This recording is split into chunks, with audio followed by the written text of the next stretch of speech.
Hello dear NEET aspirants. आज हम लोग डिस्कस करेंगे some basic concepts of chemistry. इस टॉपिक के एक बहुत important concept that is stoichiometry, जिससे काफ़ी क्वेश्चंस नीट में पूछा गया है। सबसे पहले देखेंगे इस टॉपिक से क्या क्या क्वेश्चंस, किस तरह के क्वेश्चंस कहाँ से पूछा जा सकता है। तो सबसे पहले मैं एक चीज़ बता दूं कि स्टोइकियोमेट्री ये जो टॉपिक है, इसमें सिंपल रिएक्शन बेस्ड क्वेश्चंस के ऊपर आपको पूछा जा सकता है न्यूमेरिकल प्रॉब्लम। आपको concept of limiting reagent which is very very important concept, इसके ऊपर भी क्वेश्चंस पूछा जा सकता है, कई बार नीट एग्जाम में पूछा गया है। और थर्ड जो है that is the percentage yield, यानी कि परसेंटेज प्योरिटी रिलेटेड क्वेश्चन भी आपको मिलेगा नीट में, और आगे भी जब आप लोगों का एग्जाम होगा उसमें भी आने का चांसेस है। और एक तरह के जो क्वेश्चंस है that is the reactions in solution phase, इसके ऊपर भी कई सारे क्वेश्चंस पूछा जा सकता है।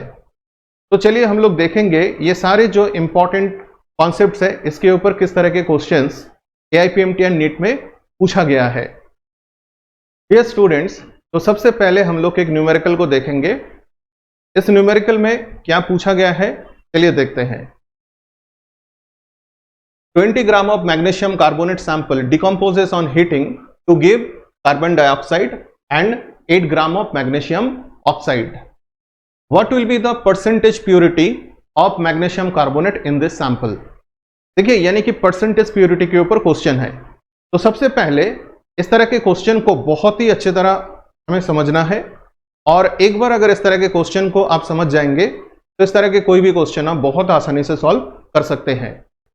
तो सबसे पहले कोई भी अगर रिएक्शन बेस्ड क्वेश्चन है तो सबसे पहला जो स्टेप है कि एक बैलेंस्ड केमिकल इक्वेशन को लिखना। तो हम लोग सबसे पहले क्या करेंगे, एक बैलेंस्ड केमिकल इक्वेशन को लिखेंगे।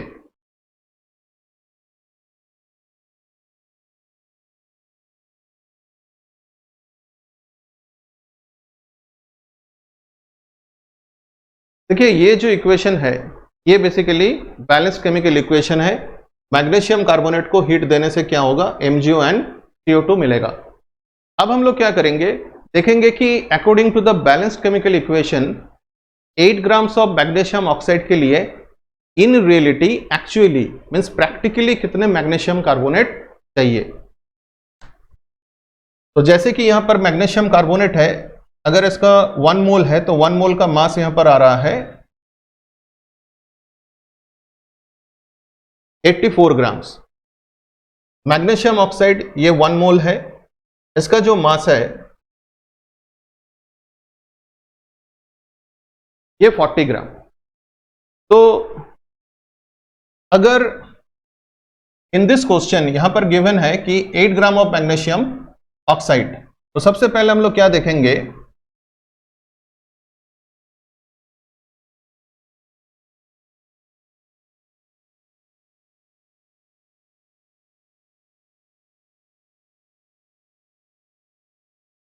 सबसे पहले हम लोग देखेंगे कि 8 ग्राम ऑफ मैग्नीशियम ऑक्साइड के लिए इन रियलिटी कितने मैग्नीशियम कार्बोनेट चाहिए। तो यहां पर कैलकुलेट करके जो आ रहा है दैट इज 16.8 ग्राम्स। यहां पर कैलकुलेट करके जो आ रहा है दैट इज 16.8 ग्राम। तो यहां पर जो सैंपल है, सैंपल का मास कितना है, यहां पर कितना मास है, तो सैंपल का यहां पर जो मास है दैट इज 20 ग्राम। तो यानी कि इस 20 ग्राम में इन रियलिटी कितना है, practically 16.8 grams of magnesium carbonate है। तो परसेंटेज प्योरिटी अगर कैलकुलेट करना है तो हम लोग इसको कैसे करेंगे, बहुत ही सिंपल सा कैलकुलेशन है कि 20 ग्राम्स इसमें एक्चुअली कितना है 16.8 ग्राम। तो अगर 100 ग्राम अगर सैंपल होता उसमें कितना होता,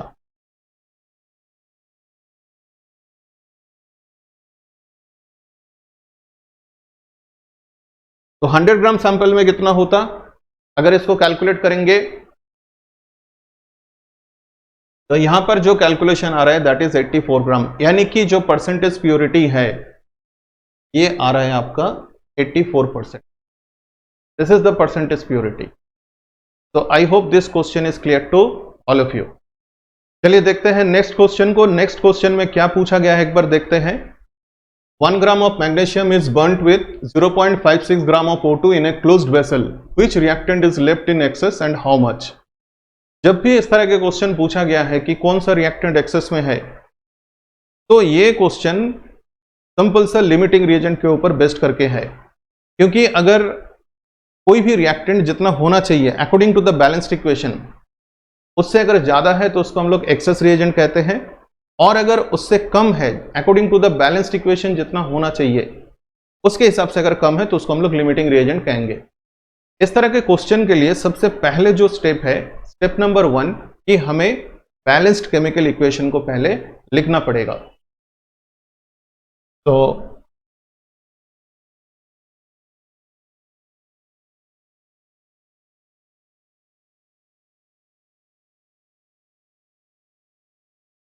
this is the balanced chemical equation. Step number 2 क्या है? Identify the limiting reagent. देखिए, आइडेंटिफाई द लिमिटिंग रिएजेंट, ये जो स्टेप है, सेकंड स्टेप, कहां से हम लोग करेंगे? जो ऑलरेडी जो बैलेंस्ड इक्वेशन हमारे पास आ गया, बैलेंस्ड इक्वेशन को यूज करके हम लोग लिमिटिंग रिएजेंट को निकाल सकते हैं। जो गिवन डेटा है उसमें कौन सा लिमिटिंग रिएजेंट है, निकल जाएगा। कैसे? तो सबसे पहले देखेंगे कि according to the balanced equation, chemical equation, यहां पर मैग्नीशियम कितना होना चाहिए? दिस इज 2 मोल्स यानी कि 48 ग्राम्स, और O2 यहां पर 1 मोल है तो ये 32 ग्राम्स है। देखिए, according to the balanced equation 48 grams of magnesium that will react with 32 grams of O2। अब यहां पर जो क्वेश्चन है, क्वेश्चन में है कि 1 gram magnesium is burned with 0.56 gram of O2। तो सबसे पहले हम लोग क्या करेंगे? जो गिवन डेटा है इसको हम लोग कंपेयर करेंगे। यहां पर बैलेंस्ड केमिकल इक्वेशन में जो यहां पर अमाउंट जो दिया हुआ है मैग्नीशियम एंड ऑक्सीजन का, अगर मान लीजिए according to the balanced equation 1 gram magnesium होता, उसके लिए O2 कितना चाहिए होता? अगर according to the balanced equation 1 gram magnesium लेते हैं तो O2 कितना होना चाहिए, एक बार देखते हैं। देखिए, अगर ये 1 ग्राम है तो फिर O2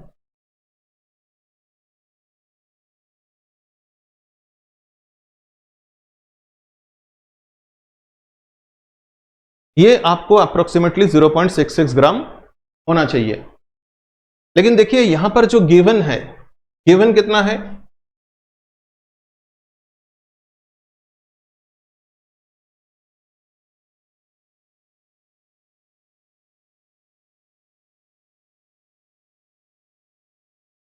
तो देखिए यहां पर होना चाहिए कितना? 0.66 ग्राम, लेकिन यहां पर O2 जो है वो कितना आ रहा है? दैट इज 0.56 ग्राम। यानी कि यहां पर जो लिमिटिंग रिएजेंट है, limiting reagent that is oxygen. यानी कि यहां पर जो लिमिटिंग रिएजेंट जो है, लिमिटिंग रिएजेंट होगा oxygen. Oxygen is the limiting reagent इस क्वेश्चन में। तो यहां पर जो पूछा गया है कि which reactant is left in excess and how much। देखिए, सबसे पहले which reactant is left in excess, तो अगर एक लिमिटिंग रिएजेंट होता है, दूसरा वाला जो होगा magnesium will be the access reagent. लेकिन यहां पर अमाउंट्स भी आपको बताना है। तो देखिए यहां पर अगर मैग्नीशियम का क्वांटिटी भी हमें बताना है तो हम लोग बहुत आसानी से इसको बता सकते हैं। जैसे अगर 0.66 ग्राम है तो that will react with 1 gram of magnesium, लेकिन अगर 0.56 ग्राम है तब कितना ये रिएक्ट करेगा, तो एक बार देखते हैं। तो जैसे कि 0.66 gram of oxygen that will react with 1 gram of magnesium, ये according to the balanced equation, और गिवन डेटा में है 0.56 gram of O2। This is the limiting reagent, तो that will react with 0.56 by 0.66, तो अप्रोक्सीमेटली ये आपका आ रहा है 0.84 ग्राम। तो ये आपका जो है, जो कैलकुलेशन अगर हम लोग करेंगे तो 0.84 ग्राम्स यहाँ पर होगा। तो यानी कि जो एक्सेस में कितना बचेगा? 0.16 ग्राम। तो पहला जो ऑप्शन है दैट इज मैग्नीशियम एक्सेस में रहेगा and 0.16 gram that will remain in excess. तो आई होप कि ये क्वेश्चन आप लोगों को समझ में आ गया है। लिमिटिंग रिएजेंट बहुत इंपॉर्टेंट कॉन्सेप्ट है। तो अब हम लोग देखेंगे नेक्स्ट क्वेश्चन। देखिए नेक्स्ट जो क्वेश्चन है, नेक्स्ट क्वेश्चन में क्या पूछा गया है, in Haber process 30 litres of dihydrogen and 30 litres of dinitrogen were taken for reaction which yielded only 50% of the expected product. What will be the composition of mixture under the aforesaid condition in the end? देखिए इस तरह के जो question है, इस question को again मैं बता रहा हूं, ये परसेंटेज यील्ड के ऊपर क्वेश्चन है। तो सबसे पहले देखेंगे एक बैलेंस्ड इक्वेशन से स्टार्ट करेंगे क्वेश्चन को करना। तो जैसे कि हेबर्स प्रोसेस बताया गया,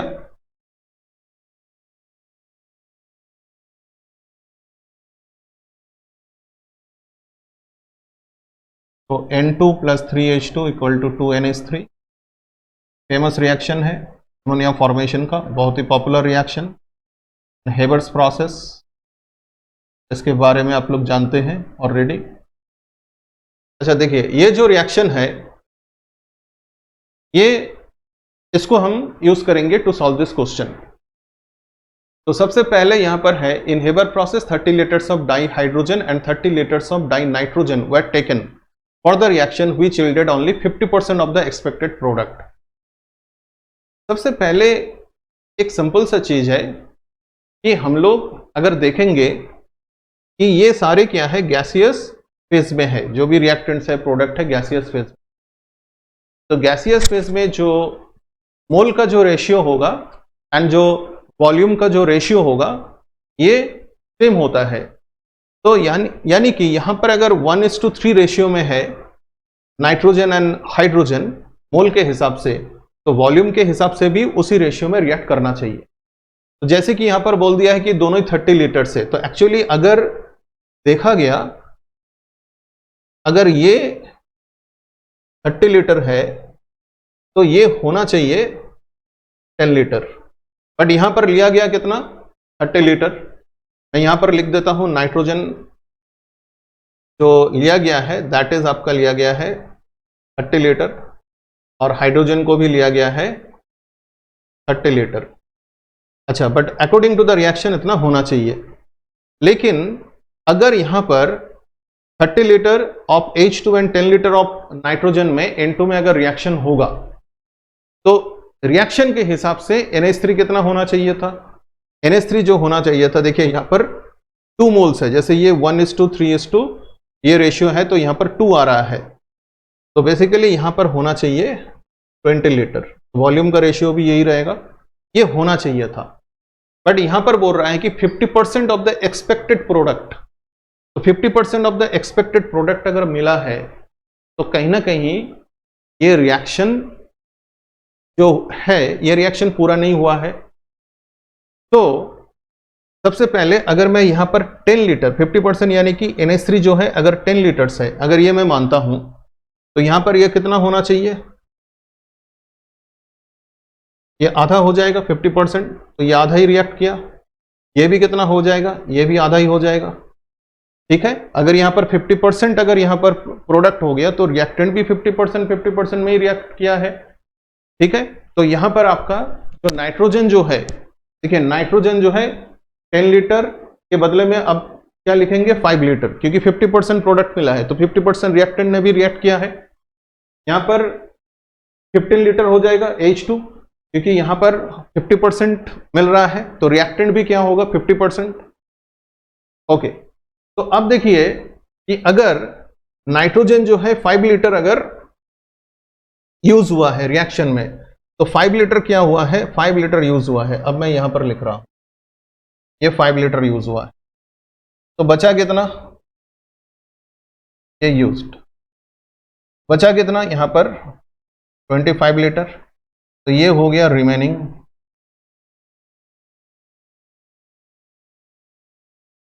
ठीक है, 25 लीटर।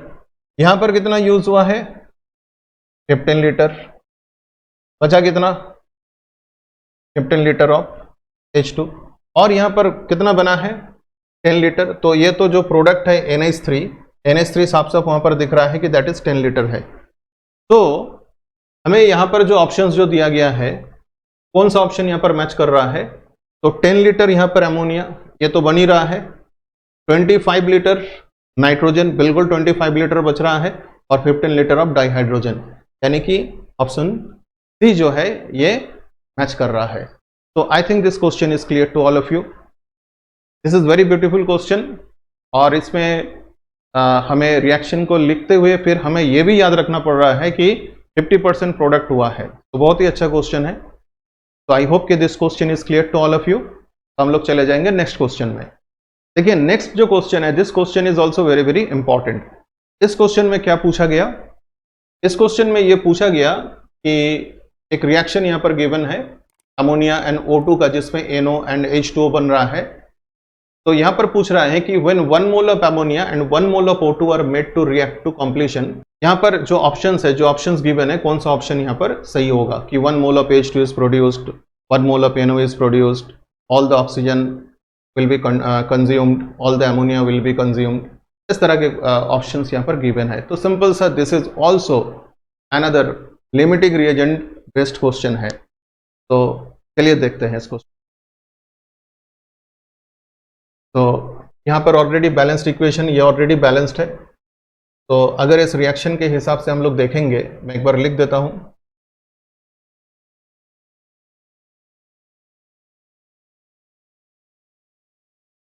देखिए according to the balanced equation ये होना चाहिए 4 मोल NH3, और O2 जो है O2 भी होना चाहिए, ठीक है। लेकिन यहां पर जो गिवन है, गिवन जो डेटा है उसमें 1 मोल अमोनिया है एंड आपका 1 मोल ऑफ O2 है। तो देखिए 1 मोल अमोनिया एंड 1 मोल O2 है, साफ साफ यहां पर दिख रहा है कि अगर मैं बैलेंस्ड इक्वेशन के हिसाब से देखूं तो यहां पर 4 मोल, यहां पर 5 मोल, और यहां पर अगर 1 मोल है, यहां पर भी 1 मोल गिवन जो डेटा है उसमें दिया गया है। तो एक्चुअली यहां पर O2 में ज्यादा आना चाहिए, क्योंकि अगर ये 4 मोल है तो 5 मोल। तो अगर according to the balanced equation अगर मैं देखूं, यहां पर अगर 1 मोल होता है according to the balanced equation, यहां पर क्या आ जाता? 5/4 मोल्स। तो 5/4 यानी कि क्या हो गया? 1.25 मोल्स, 1.25 मोल्स, है ना? ये होना चाहिए। लेकिन यहां पर क्या गिवन है? 1 मोल। तो यहां पर लिमिटिंग रिएजेंट कौन सा है? लिमिटिंग रिएजेंट है O2। तो इस क्वेश्चन में ये सिंगल ऑप्शन करेक्ट का क्वेश्चन है। तो हमें all the oxygen will be consumed, क्योंकि लिमिटिंग रिएजेंट जो है वो कॉम्प्लीटली रिएक्ट कर जाता है रिएक्शन में। तो इसीलिए यहां पर जो ऑप्शन जो है दैट इज थर्ड ऑप्शन। बाकी ऑप्शन को अगर हम लोग देखेंगे तो बाकी ऑप्शन ऐसे भी मैच करेगा नहीं। तो सिंपल सा यहां पर जो आंसर है that is the third option. तो आई होप कि this question is clear to all of you. चलिए देखते हैं नेक्स्ट क्वेश्चन को। नेक्स्ट क्वेश्चन में क्या पूछा गया है एक बार देख लेते हैं। इसमें पूछा गया है कि liquid benzene burns in oxygen according to the equation. Equation given है यहां पर बेंजीन के साथ ऑक्सीजन का combustion reaction. How many litres of O2 at STP are needed to complete the combustion of 39 grams of liquid benzene? Okay, देखिए ये जो question है ये एक सिंपल सा रिएक्शन बेस्ड क्वेश्चन है। एक बैलेंस्ड इक्वेशन ऑलरेडी गिवन है, और आपको यहां पर STP में O2 का वॉल्यूम जो है दैट इज पूछा गया है। तो यहां पर मोल कॉन्सेप्ट में पहले जैसे मैंने सिखाया था कि मास से जैसे मोल में जाना, या जैसे वॉल्यूम एट STP और मोल के बीच में जो रिलेशन है, ये सारे चीज यहां पर हम लोग यूज करेंगे। तो अब देखिए जैसे कि यहां पर हम लोग देख रहे हैं बेंजीन जो है दैट इज इसका जो मोलर मास जो होगा दैट विल बी 78 ग्राम पर मोल होगा, और यहां पर 39 ग्राम ऑफ लिक्विड बेंजीन यानी कि हाफ मोल। तो हमें हाफ मोल्स ऑफ बेंजीन चाहिए, तो according to the balanced equation को एक बार मैं लिख देता हूं।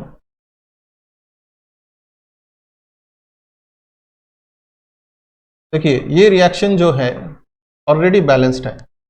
जैसे कि इस रिएक्शन में हम लोग देख पा रहे हैं कि 2 मोल्स ऑफ अगर बेंजीन है उसके लिए 5 मोल्स ऑफ O2 चाहिए। तो हमें यहां पर 39 ग्राम्स ऑफ लिक्विड बेंजीन, तो इसको अगर मैं मोल में कन्वर्ट करूं तो दिस इज 0.5 मोल्स। तो 0.5 मोल्स अगर हम लोग ले रहे हैं बेंजीन को, तो उसके लिए हमें कितना चाहिए, कितने मोल्स ऑफ O2 चाहिए?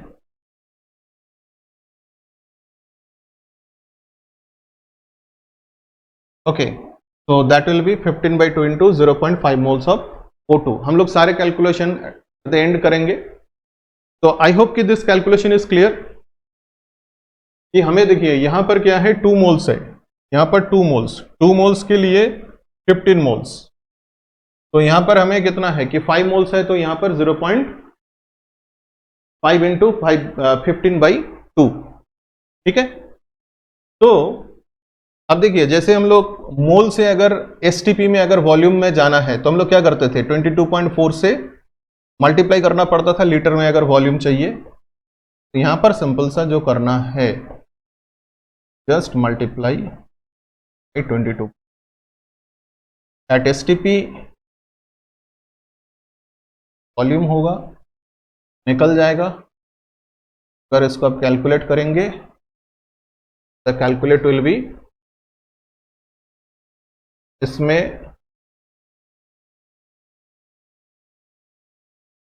ये 84 लीटर आ जाएगा। तो यहां पर जो ऑप्शन होगा ये 84 लीटर। ये सिंपल सा क्वेश्चन था रिएक्शन बेस्ड, जिसमें मोल कॉन्सेप्ट को अप्लाई किया गया है, जो कन्वर्जन है तो यूज किया गया है मोल कॉन्सेप्ट। तो I think this question is clear to all of you. तो चलिए हम लोग देखते हैं नेक्स्ट क्वेश्चन। इस एग्जाम्पल में क्या पूछा गया है, चलिए देखते हैं। The right option for the mass of CO2 produced by heating 20 grams of 20% pure limestone is। तो यहां पर क्या पूछा गया है कि अगर 20 ग्राम्स ऑफ 20% प्योर लाइमस्टोन है तो CO2 कितना यहां पर मिलेगा, कितने ग्राम। तो यहां पर बहुत ही सिंपल सा क्वेश्चन है, हमें क्या करना है, हमें यहां पर बैलेंस्ड इक्वेशन ऑलरेडी गिवन है, सिंपल सा इसको कैलकुलेट करना है। इस क्वेश्चन में सिंपल कैलकुलेशंस है, बट यहां पर जो प्योरिटी ऑफ द सैंपल, इस चीज को ध्यान में रखना है।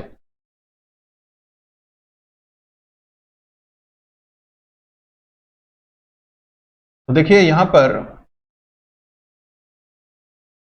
ये CO3,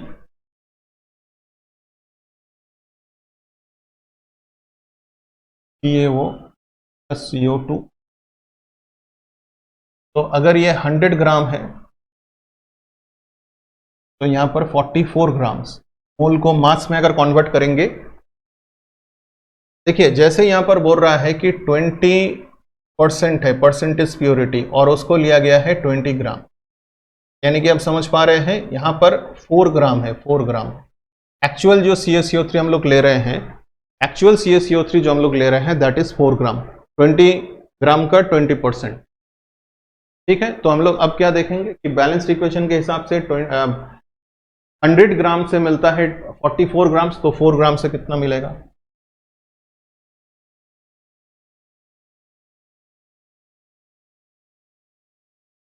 ठीक है, इसको अगर हम लोग कैलकुलेट करेंगे द आंसर विल बी 1.76।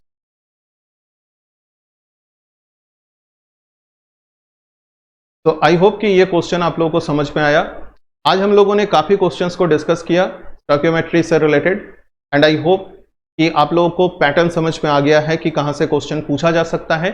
लेकिन अभी ये खत्म नहीं हुआ है, कॉन्सेंट्रेशन टर्म्स के ऊपर बेस्ड करके बहुत सारे चीज को और भी आगे मैं बताऊंगा, तो इसीलिए आगे क्लास को मिस मत कीजिए।